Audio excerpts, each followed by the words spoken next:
Kara geçe gelmeyaptır ошо. Беш сары, Шабыркөл, Бел алма, 3 эле көмүр бар.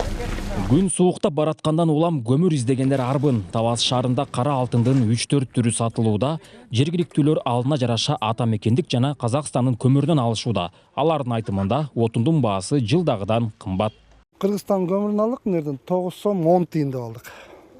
Бир кап алдым азырча, анан эми түшөт чыгар, күтүп атабызга келет батыр. Кымбат көмүр кымбат болуп атыр. Каражыра жок экен. Шабыркөл бар экен. Бирок Шабыркөл слабый экен да, Кыргызстан көмүрүнө караганда. Акчанын тартыштыгына карай каптап алабыз. Шабыркөл көп келсе деп ойлойбуз. Азыр мына Талас шаарындагы топ базада 9 сом 30 тыйындан сатылып жатыр көмүрлөрүн. Облус борборундагы бул топ базаларда көмүр үзүлбөйт. Ишкерлер отунду коңшу өлкөдөн, нарындан жана алайдан ташып келүүдө. Азыр мында кара алтындын тоннасы 6800дөн баштап 9,5 сомго чейин сатылууда. Калктын басымдуусу ата мекендик көмүрдү алууда. Беш сары 7 сомдон болуп атыр нарындыкы. Казакстан Шабыркөл бар, ал 9 сом 50 тыйын болуп атат. Анан алайдан келген көмүр бар экен, Бел алма. Ал 9 сом 10 тыйын болуп атат.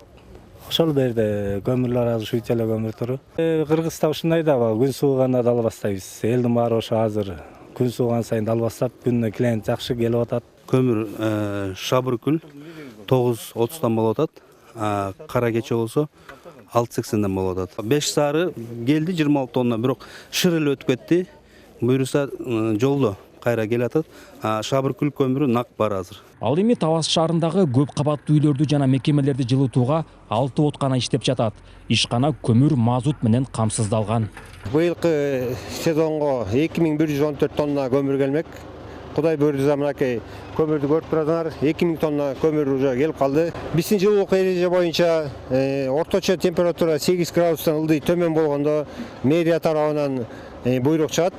Ошо Кудай буйрса ошо буйрук чыгар менен отканаларды жага баштайбыз.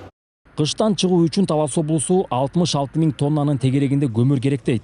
Анын 59 000 тоннасын тургундар жагат, калганы мектеп, бала-бакча, медициналык мекемелерди жана башкаларды жылытууга жумшалат. Жергиликтүү бийликтин айтымында аталган социалдык объектилер отун менен камсыз болгон. Азыр болсо калктын керектөөсүнө көңүл бурулууда.